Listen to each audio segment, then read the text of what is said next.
আসসালামু আলাইকুম, সবাইকে স্বাগত জানাচ্ছি আমার চ্যানেলের নতুন একটি রিঅ্যাকশন ভিডিওতে।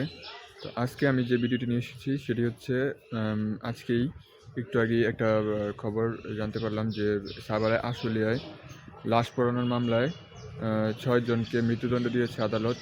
তো সেটি নিয়ে যমুনা টেলিভিশনে একটি প্রতিবেদন দেখছিলাম। সেখানে আদালত চত্বরেই আসামিদের কান্নার রোল। তো চলুন আগে আমরা ভিডিওটি দেখে নিই, দেখে তারপর বিস্তারিত মতামত দিচ্ছি।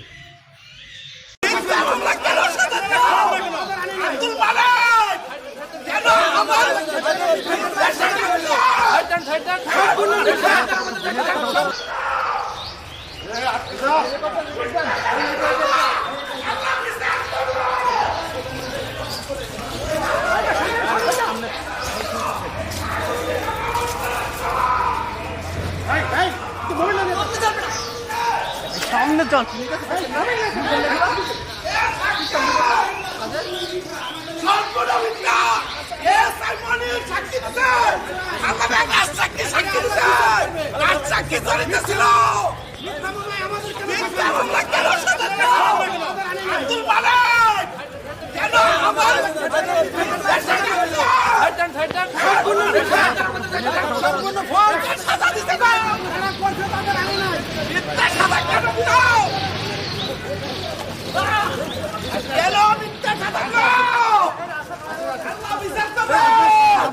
প্লিজ ভাই জায়গাটা নিয়ে যেতে দেন।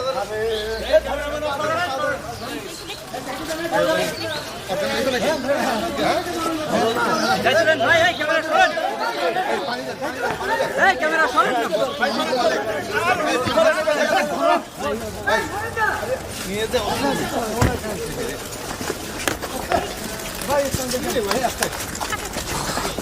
জানা আছে গে সমস্যা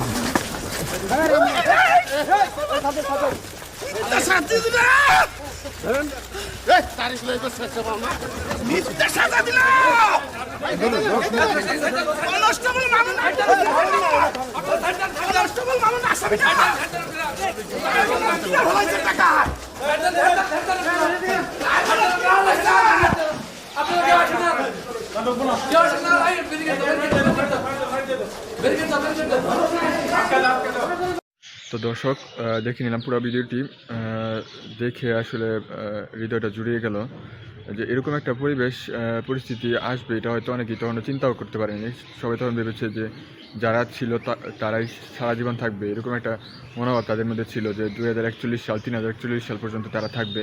তো অতি উৎসাহী হয়ে অনেকে এই ধরনের যে নিকৃষ্ট যে সমস্ত কাজগুলো করেছে, এইভাবে যে লাশগুলো পোড়ালো, এই মানে পৃথিবীর ইতিহাসে এরকম ঘটনাগুলো খুবই বিরল।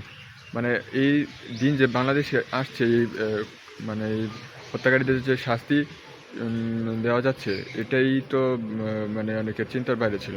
তো এই জন্য অবশ্যই বর্তমান অন্তর্বর্তীকালীন সরকারকে অসংখ্য ধন্যবাদ জানাই যে তারা এত প্রতিকূলতার মধ্যেও এই বিচারগুলো সম্পন্ন করতে পেরেছে এবং রায়গুলো অনেকগুলো রায় দিতে সক্ষম হয়েছে।